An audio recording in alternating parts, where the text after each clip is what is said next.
ويجب أن يعرف الكتاب والممثلين يا أستاذ سعود زملائك كبار ولا صغار أن الكويت ليست حكرا على فئة وطائفة واحدة فقط. نعم. الكويت للجميع. نعم. الكويت فيها الحاضرة ولهم لهجات، والحاضرة تحتها ترى كثيرين. صحيح. اللي هم أهلنا وحبتنا، مثلا أهل فيلتشة والعجم والحساوية يعني كثيرين.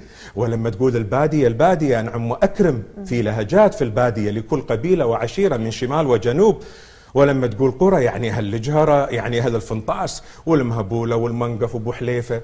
فهم مركزين على لهجة واحدة فقط في الأعمال الدرامية أو المسرحية سينمائية. ما أحضر أنا أصلا، يعني شيء مع الأسف كويتي إلى الآن الإيمان مالي وقف فقط عند بس يا بحر.